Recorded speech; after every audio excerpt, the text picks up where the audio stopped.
Ya. Bismillahirrahmanirrahim. Assalamualaikum warahmatullahi wabarakatuh. Waalaikumsalam Waalaikumsalam.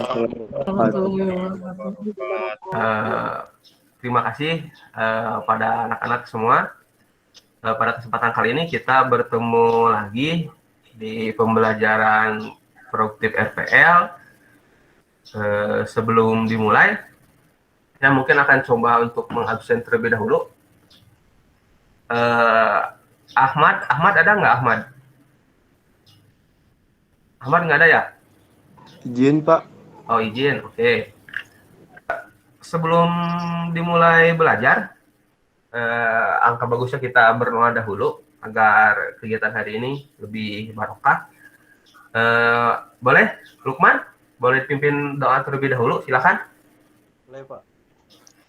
Sebelum memulai belajar, alangkah baiknya kita berdoa. Berdoa dimulai.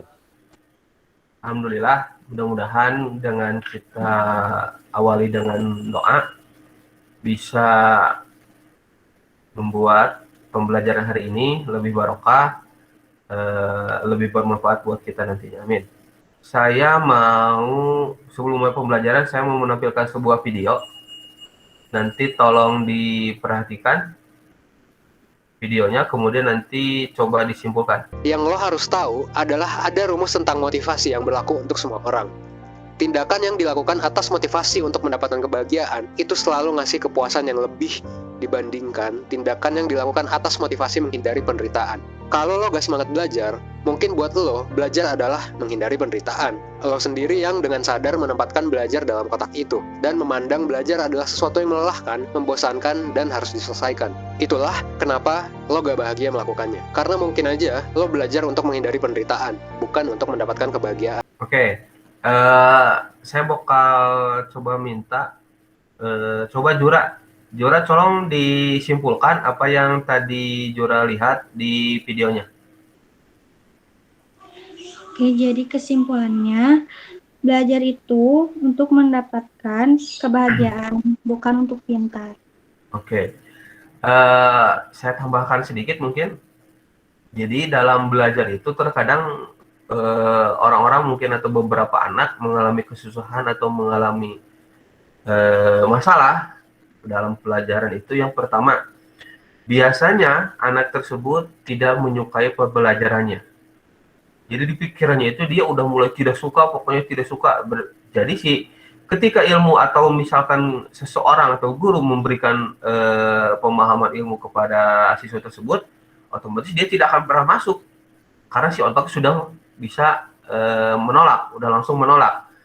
Oh ya, saya nanya dulu nih, sebelum di pertemuan sebelumnya kita sempat masih belajar tentang algoritma kan, pengenalan algoritma, alur algoritma. Coba saya mau nanya, pembelajaran sebelumnya kita belajar tentang apa? Flowchart, Pak. Flowchart, oke. Coba kalian masih ingat flowchart itu apa? Menurut saya, kalau flowchart sebuah alur kerja, di mana alur kerja itu disusun menggunakan diagram, Pak. Oh, sip. Jadi flowchart itu langkah-langkah atau penyajian sebuah masalah atau langkah-langkah penyelesaian masalah yang disajikan dalam bentuk bagan atau diagram. Di pertemuan pertama kita belajar tentang algoritma teks, itu penyajian masalah, penyajian algoritma, penyajian rancangan susunan masalah melalui teks dalam kehidupan sehari-hari. Kalau algoritma flowchart atau flowchart itu adalah penyajiannya menggunakan simbol-simbol atau sebuah bagan. Nah, tujuan dari pembelajaran hari ini itu yang pertama, nanti kalian diharapkan bisa menentukan algoritma pemrograman yang akan digunakan. Kan tadi nanti banyak nih, ada algoritma teks, ada algoritma flowchart, dan juga pseudocode. Kalian bisa menentukan yang mana yang tepat untuk digunakan dengan situasi tertentu. Kemudian menerapkan algoritma pemrograman dalam menyelesaikan masalah menggunakan pseudocode tentunya, membuat alur pemrograman dengan menggunakan pseudocode, kemudian menjelaskan atau mempresentasikan sebuah alur pemrograman menggunakan pseudocode. Oke, paham ya? Oke. Sebelum kita mulai ke materi, saya mau bercerita sedikit. Jadi, sebuah perusahaan atau sebuah software house itu di dalamnya terdiri dari beberapa personil. Ada analisis, ada programmer, kemudian ada manajer, kemudian ada tester dan juga yang lainnya. Nah, ini mereka itu di dalamnya berkomunikasi, bekerja secara tim. Nah, kebanyakan atau misalkan di dalam suatu tim tersebut dia tidak selalu bisa memahami tulisan seseorang. Contoh maksudnya seperti apa? Mungkin kasarnya gini. Yang biasanya membuat perancangan adalah seorang analisis. Analisis itu misalkan kebetulan dia mempunyai tulisan jelek nih. Tulisannya jelek. Sehingga kalau dibuat itu agak susah. Otomatis berarti harus ada metode lain yang dapat dimengerti oleh rekan-rekan sistem yang lainnya. Metodenya apa? Kemarin kita sempat belajar flowchart. Oke Pak, bisa pakai flowchart. Oke, beberapa orang ada yang paham dan juga ada yang nggak paham tentang bagan. Kalau di flowchart berarti kita harus mengetahui simbol flowchart yang jajar genjang itu fungsinya untuk apa, yang kotak itu untuk apa. Nah, mungkin contoh, kalau misalkan Farel sedang diskusi dengan teman-teman, tapi tulisan si temannya itu tidak dimengerti sama Farel. Apakah Farel bakal tetap melanjutkan pekerjaannya atau tidak? Enggak, Pak. Ya, jadi gitu ya. Jadi makanya alur pemrograman itu sangat penting. Kenapa sangat penting? Ini bakal menentukan arah dari sebuah aplikasi yang akan dibuat. Nah, pada kesempatan kali ini kita akan belajar alur algoritma pemrograman menggunakan pseudocode. Algoritma pseudocode. Nah, algoritma pseudocode itu terdiri dari beberapa bagian. Itu yang pertama ada judul atau disebut juga header. Kemudian ada kamus, kemudian ada algoritma. Kamus ini beberapa orang menyebutnya juga sebagai deskripsi atau deklarasi, maaf. Jadi ada judul, kamus atau deklarasi, kemudian ada algoritma. Materinya sekian. Ada yang mau ditanyakan terlebih dahulu? Sudah cukup jelas mungkin untuk materinya? Cukup jelas, Pak. Oke, kalau sudah cukup jelas, saya akan membagikan LKPD. Nanti LKPD-nya bakal saya share di Classroom. Silahkan nanti kalian download, kemudian dikerjakan. Nah, untuk pengerjaannya, boleh berkelompok. Nanti saya akan siapkan ruangan khusus untuk kalian berdiskusi. Silahkan. Nanti kalaupun misalkan di pertengahan jalan ada yang bertanya, silahkan. Nanti saya bantu dalam pengerjaannya. Bisa langsung dikerjakan untuk LKPD-nya. Nanti saya kasih waktu 15 menit untuk pengerjaan. Silahkan diskusi. Nanti di akhir salah seorang nanti bisa mempresentasikan di depan yang lain. Yuk, gimana? Itu kan di pseudocode tadi ada 3 bagian, Pak ya? Ya. Ada bagian deklarasi, algoritma. Nah, di bagian deklarasi kan tadi di PPT yang Bapak jelaskan ada tipe datanya, Pak ya? Ya. Kalau misalkan di pseudocode tanpa tipe data bisa nggak, Pak? Oke. Kalau dalam deklarasi di pseudocode itu harus ada tipe data, wajib. Kenapa wajib? Karena ini sudah mendekati bahasa pemrograman, Jadi sintak-sintak yang ada di dalamnya pun ini sudah hampir menyerupai, hampir mendekati sebuah bahasa pemrograman. Oke, kelompok 1 siapa yang mau mempresentasikan hasilnya? Sambil nunggu Silvana, kayaknya ada masalah koneksi Silvana. Coba kelompok 1 dulu lah. Silahkan presentasi Lukman. Jadi luas persegi panjang itu adalah panjang kali lebar.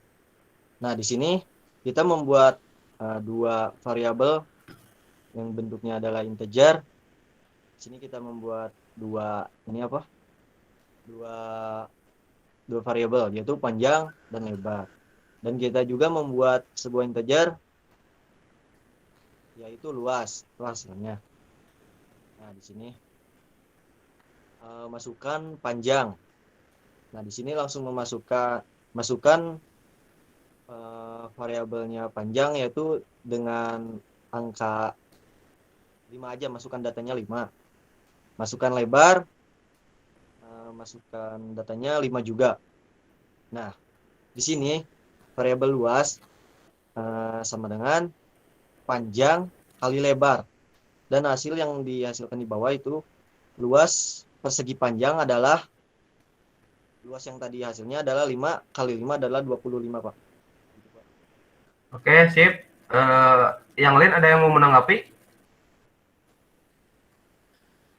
Coba ditampilkan saja dulu Lukman, nggak apa-apa seperti itu. Ya, Kalau Farel nanya gimana? Kalau nanya boleh, Pak? Boleh. Digeser ke atas dikit Lukman. Ada yang nggak. Nah, terus Itu kan Lukman ada integer panjang, terus lebar, terus bikin lagi integer luas. Kalau Ya. disatuin semuanya bisa, Pak? itu untuk masalah penulisan bisa. Itu bisa disatukan langsung integer panjang, koma, lebar, koma, luas, bisa. Walaupun misalkan nanti kalian bisa juga nih dipisah-pisah, jadi ada 3 baris, integer panjang, titik koma, integer lebar, titik koma, integer luas, titik koma, itu pun bisa. Boleh. Itu bebas kalau untuk penulisan. Ada lagi? Setelah saya melihat tadi hasil LKPD, hasil pengerjaan yang dilakukan oleh kalian, saya bisa mengambil kesimpulan bahwa alhamdulillah kalian sudah mulai mengerti, sudah paham tentang penggunaan atau penulisan sebuah pseudocode. Nah, jadi untuk kedepannya ingat, ini adalah alur pemrograman, ini adalah dasar dari sebuah pemrograman komputer. Diperhatikan, diperdalam lagi tentang alurnya, pakai logikanya ketika mau membuat pemrograman. Untuk kalau tidak ada yang mau tanyakan lagi, saya akan nge-share soal latihan. Kayak saya kasih waktu 5 menit, saya share di Classroom. Mangga silakan dicek, kemudian dikerjakan. Silakan. Kalau udah beres, akan saya coba simpulkan. Jadi gini, ada beberapa struktur yang terdapat di algoritma pseudocode. Itu ada judul, kemudian ada kamus atau deskripsi, kemudian ada satu lagi apa tadi teh? Ada judul, ada kamus atau deskripsi, satu lagi deklarasi atau proses ya. Deklarasi atau proses. 3 hal ini, 3 unsur ini itu harus atau wajib ada pada algoritma pseudocode. Sampai sini paham? Tidak ada yang bertanyakan dulu? Paham, Pak. Oke, siap. Paham, Pak. Kalau sudah paham, ini adalah KD tentang alur pemrograman. Ini adalah materi terakhir. Setelah ini di pertemuan selanjutnya kita akan belajar tentang tipe data dan variabel, gitu ya. Jadi nanti mulai dibaca-baca lagi di rumah tentang materi tersebut. Sampai sini, ada yang mau ditanyakan dulu? Sekali lagi, tidak ada? Cukup, Pak. Oke, kalau cukup, sebagai penutup mungkin bisa dipimpin doa. Enggak, silakan. Lukman, boleh pimpin doa lagi? Boleh, Pak. Boleh, Pak. Boleh, silakan. Sekian pembelajaran hari ini ditutup dengan doa. Doa di dalam hati, mulai. Oke, kalau tidak ada yang tanyakan, Mungkin cukup sekian untuk pertemuan kali ini. Sekian dari saya. Wassalamualaikum warahmatullahi wabarakatuh. Waalaikumsalam warahmatullahi wabarakatuh.